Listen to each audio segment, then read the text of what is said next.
Hello? Oh, hi, yeah, this is, that negative thought you've been having, and I just can't let you try and change yourself without a fight, so, go ahead and just turn this show off, okay? And, yeah, everything's still fine. This is Blindsight with your host, Bill Lundgren, an AINC original podcast. You serious? We're not holding back truth. We're here to help you heal and become the best you possible.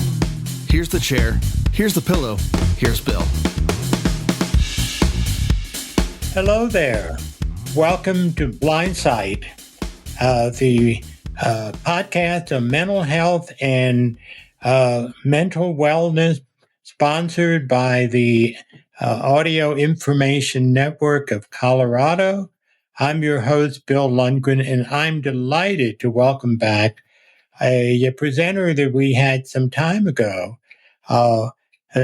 Lynn Huber, who gave us a fascinating discussion on forgiving others, but I felt it was important to ask her to come back and tell us about forgiving ourselves. Welcome, Lynn, and thank you for coming back. Thank you so much for having me. I enjoyed being with you before so much, and I'm looking forward to this time. I'll just start and then give some You got it. things, and when you have questions, you can ask them. I do believe that forgiving oneself is in many ways no different than forgiving others. There are all sorts of reasons why people do what we do, but sometimes, much as we wish it weren't so, people hurt other people and hurt themselves. And the only way out of digging ourselves into a deeper and deeper hole is to do that hard work of both self and other forgiveness. I define forgiveness as writing off a debt. There's one version of the Lord's Prayer that says, "Forgive us our debts as we forgive our debtors." They owed us something and they didn't deliver, or we did. And forgiveness allows both the wounder and the wounded to be freed from limits that otherwise affect them forever. It's letting go of no longer useful expectations.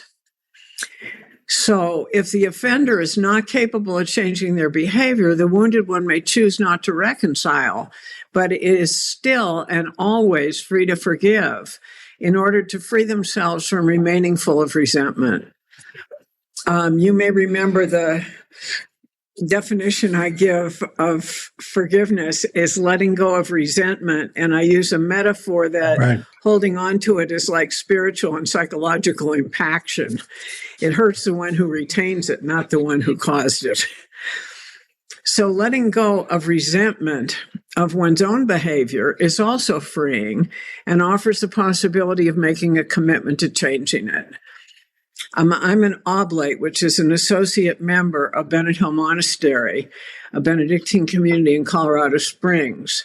I've had the privilege of attending life vows of a couple of the sisters.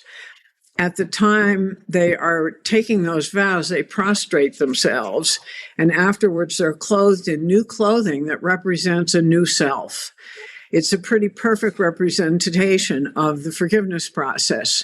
You repent the old way of life, you dress in new clothing to indicate new life received, and until recently, monastics received a new name, also in recognition of being a new self and having left the old self behind. In a way, I think forgiveness of oneself is that kind of a new start. And I sometimes suggest to people with whom I work in spiritual direction that when they make a commitment to a new way of being with some issue in their lives, they take on a behavior or carry some kind of symbol with them or have words that they repeat on a regular basis to remind them of the new life that they're taking on. It requires belief in the possibility of real change and a commitment to living it out. When I talked with you before, I may have mentioned a man who had carried huge resentment toward his father his whole life, and he blamed his father for all the bad decisions that he himself had made, keeping him from really growing up. Without going through the whole story again, I'll just say that after a profound session in which he was led to recognize the need to forgive his dad for his own sake, he also forgave himself. And it was in a workshop I was in. The next day when he came in, he moved differently, he spoke differently, his voice came from a different place in his body. And it's as if he had somehow managed to really grow up and become a man and occupy his body and voice as a man. He'd not only clearly forgiven his dad, but himself, and was out of the box that he'd trapped himself in for decades. It's the most dramatic example I have ever seen. So, since we can never really undo what has been done, we can choose to let go of the attachment to it and take on new thoughts and feelings and behaviors that allow us to grow into all that we have come to recognize we can be. And I absolutely believe it's never too late. I'm 81 years old, and I've done amazing healing in the last 3 years and feel as though I am more whole, self-accepting, and grateful than ever in my entire life. There was more than self-forgiveness going on, which goes beyond what we can talk about today, but that was surely a part of it. And what was let go of was replaced with genuine self-love. Since there's only one person we can be absolutely sure that we'll be with 24/7 for our entire lives, it's pretty wonderful to be at peace with her or him, whichever we are, or both. Lynn, doesn't that also include our understanding of what we did? In other words, we can forgive ourselves, but not really learn from the experience, or we can learn from the experience as part of the forgiveness. Am I understanding that right? Well, it seems to me that the way that one forgives is to really get into the process of whatever happened and understand both what created that situation, what caused our behavior, and where the freedom is that we didn't see at the time to exercise a different way. So with your example of the man and his father, he had to understand his part of it. He Absolutely. had to understand what his payoff was to be angry at his father. And to feel justified. Yeah, okay, gotcha. What we often don't recognize is that holding that grudge keeps that. I really do like the metaphor of impaction. It's holding on to the shit, refusing to let go of it, and being miserable because of it. So my husband, Frank, used to say that a refusal to forgive ourselves is a sort of reverse pride. My sin is so great that not even God could forgive it. I used to put this in different words. I know God has forgiven me, but my opinion is more important than God's, and I won't. So you do the same thing for yourself as for anyone else you have to forgive. First, you make a decision to do so.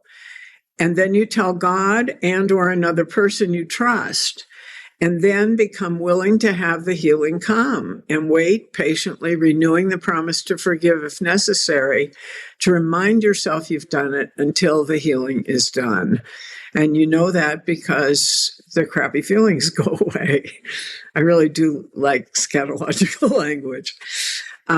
You hold yourself in a healing light. If necessary, you visualize yourself as a child rather than as the adult you are now. And if you can't do it alone, get professional help. So that's the basic process.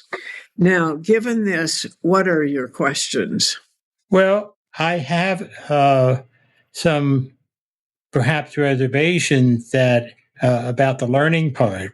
And also, when is it that we really know that we have truly forgiven ourselves? I mean, what you described the guy who forgave his father and himself and was walking as a different person. Is that the sign to us that I have truly forgiven myself? Instead of obsessing about, I should have done this or that or whatever. Well, spending time going back over the undone or the done the unwanted undone or the unwanted done is really only helpful in so much as it can help you learn what it is that triggered the whole thing. And I think sometimes we can't figure it out by ourselves, and we do need somebody else. It might be, if you're in a 12-step program, a sponsor can help. If you're in therapy, that person can help. If you're regularly in spiritual direction, that person can help.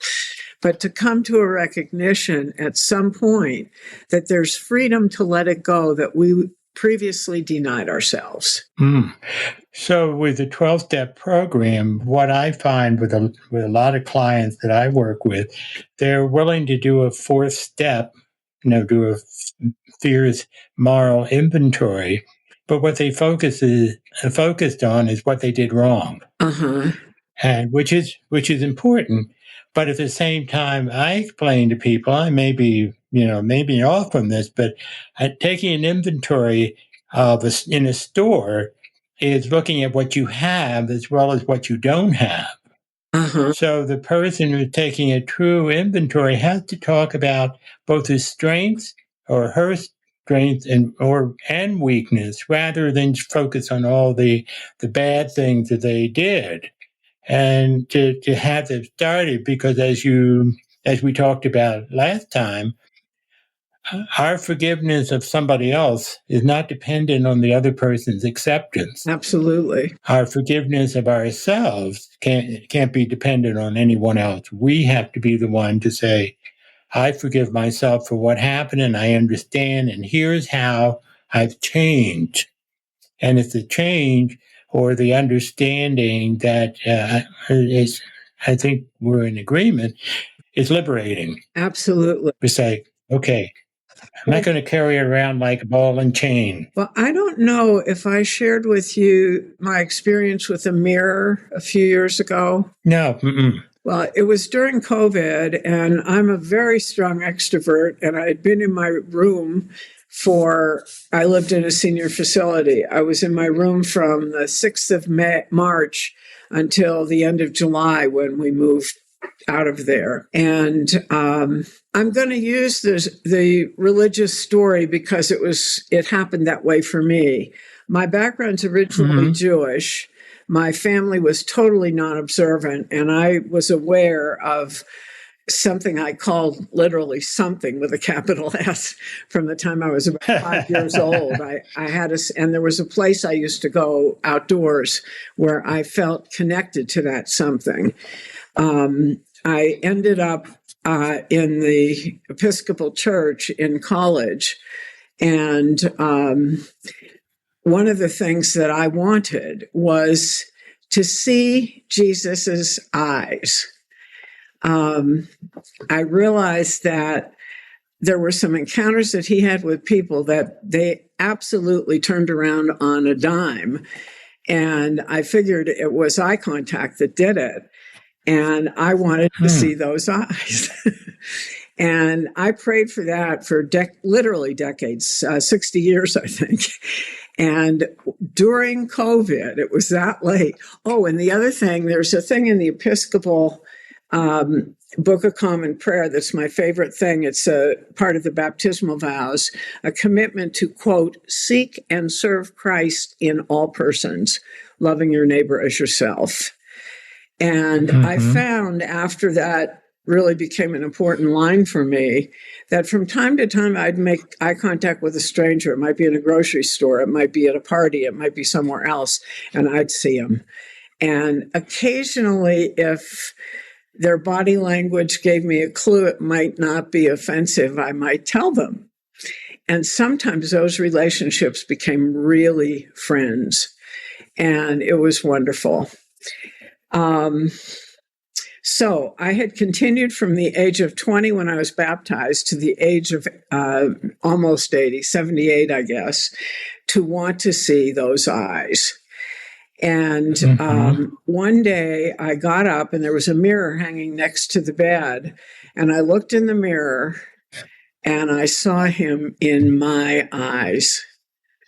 I almost passed out. And since that moment, every single time I've looked in the mirror, unless I was just walking by and didn't notice. I made contact with something profoundly important to me.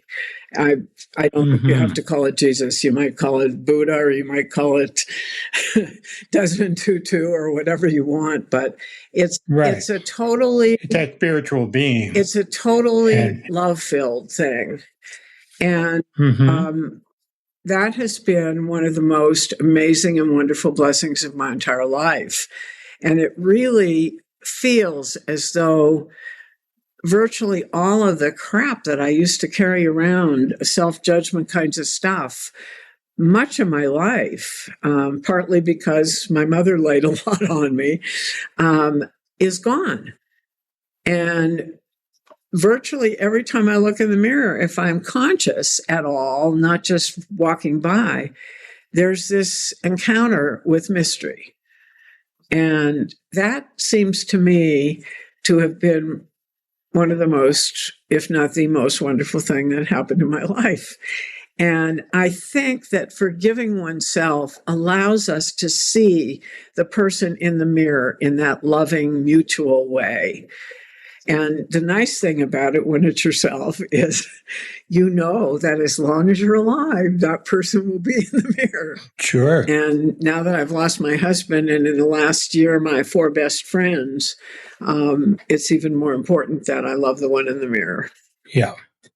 And I think the loving one in the mirror is most important under any circumstances. When we can't even look at ourselves in the mirror, that's when we know something severe is going on. Right. And I like your description of seeing this spiritual being, if you will, looking back at you with support, as opposed to what we sometimes walk around with. The feeling that other people are looking at us with very angry eyes.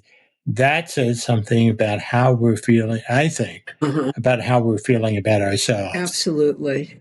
And it's interesting. There's a person that lives where I am who is a nominal Christian and full of anger, full of judgment, talking all the time about how this one or that one isn't living up to their own standards or whatever. Right. And I found myself utterly and totally compassionate toward him. He's so miserable, and he carries so much anger and hurt. And I don't need to allow that to wound me. I can just allow myself love past it. Well, one of the cliches I hear sometimes is when you're pointing fingers at someone else, right. 4 fingers are pointing at you. Right. And so often that's a diagnostic tool, a loose, I won't call it, under the DSM-5, but it's a diagnostic tool to me when they are complaining about everybody else that there's a lot of turmoil within them that they're just projecting out. Right, absolutely. And that's the symbol, in a sense, of what's going on internally with the person. And one of the things that people need to look at in terms of in themselves, when they see themselves being more judgmental of everybody else, or a family member, or whatever, that's a start. You can even bring it up, just saying, okay, wait a minute, who am I being angry at? And, what is my is a defensive stance to be angry at everybody else so I don't have to look at myself. Absolutely. And it's a very lonely place to be. Absolutely. And we've been talking about loneliness and the cost of loneliness. And that is certainly for that individual. It can really be helpful to us if we can remember that, as you were reflecting on somebody in your neighborhood, that that poor soul Yes. And not so much, we're not talking about forgiving that person, but just being empathetic, because we can't be empathetic just one way. We need to be empathetic towards ourselves as well as other people. And boy, is that hard. Absolutely. I like being self-righteous. I think the better we've come to know ourselves, and I haven't spent a lot of time using the word empathetic toward myself, because I most often see it as a kind of translation of what somebody else is feeling into the terms that I would use if I were feeling it. But compassion for one, I guess that's the word I would use. Compassion for oneself is tremendously important. And it gives you spaciousness to forgive and let go. If you don't have compassion, then you end up spending all your time judging yourself. And I would, I was thinking about the idea that it's harder for us to forgive ourselves. We are frequently our own worst enemy. But when we deflect what we feel about ourselves onto other people, that's where it even is so injurious. But it's a question of, okay, when do we stop? When do we say, no, wait a minute, what am I doing to myself? Or is it something that someone, professional certainly, but someone around us had to say, you know what? You are really hurting yourself. You are punishing yourself. I mean, how sometimes we're so uninvolved in ourselves. That is, we don't look at ourselves. And sometimes we need somebody outside of us to point out, you're hurting yourself. Why do you do that? I think you're. Do you think that right. makes sense? And it's interesting because it can be a spiritual director, it can be a psychotherapist, and certainly in the 12 steps, it could be your sponsor. But the one of the things that you had mentioned as something to think about was where the 12 steps fit into this. And I think this place of step 6, 7, and 8 is somehow a recognition of the cost of not forgiving oneself and allowing oneself to let it go. Well, it's real hard if we look at the person who's caught up in addiction. I think that's one of the things that society in general is so down on them. It just reinforces the sense of pain that people have. So how do we expect them to recover if they're having all the messages or a lot of the messages around them that they're bad people instead of people who have mental health issues that need to be dealt with, or people who can change? And I think that's true, whatever the addiction is. Have you read, Jerry May's book, Addiction and Grace? No, I haven't. But tell me about it. He's somebody that I had expected to go and meet in person. He did a lot of teaching, and he ended up dying before I got to go, and I felt cheated ever since. But the book Addiction and Grace, he's a psychiatrist, and I think he medicalizes a number of things that I don't. But he defines as addiction anything that if you stop doing, you feel uncomfortable about. So it doesn't have to be an addictive substance. It can be a behavior. It can be a series of thoughts. It could workaholism. Absolutely. And it can be, he thinks we have hundreds of them all the time, but some of them end up being so costly that if we don't do the work of letting them go, we really can destroy our lives and relationships. And certainly something like a very addictive drug or alcohol is in that category. But there are a lot of things that might not be quite that extreme in terms of destruction. Well, and nicotine. I never had an alcohol addiction or a drug addiction other than nicotine, but it took me I guess 10 years of effort and finally recognizing that quitting part-time wasn't going to work out of town when I was going to be out of town for 7 days a week for a while. And I did give it up, but it was just, it's so humbling and humiliating to see how trapped we are by some of these substances that we feel we can't survive without. Right. Absolutely. So, and that again, also, I think part of 12-step program is forgiving ourselves. We got caught up in it because we didn't know, or we didn't know there was another option. Yeah, they didn't know that you didn't have to be caught up, and there was a way out. And that's what, when you have a 12-step meeting, and be able to hear other people have gone through the same thing and even laugh about it. It's so freeing. It's very freeing. And I think sometimes that's part of our forgiveness is to be able to even to make fun of ourselves for having been caught up in that trap of not forgiving ourselves, of punishing ourselves, of doing things in subtle ways. And it can be so freeing. Yeah. And one of the things that blew me out of the water, I can't remember what the book was, but it was somebody who was an alcohol addict who wrote about the 12 steps and talked about some of the stinking thinking, one of which was, oh my God, I've been clean and sober for 5 years. That requires a drink, and goes ahead and has one.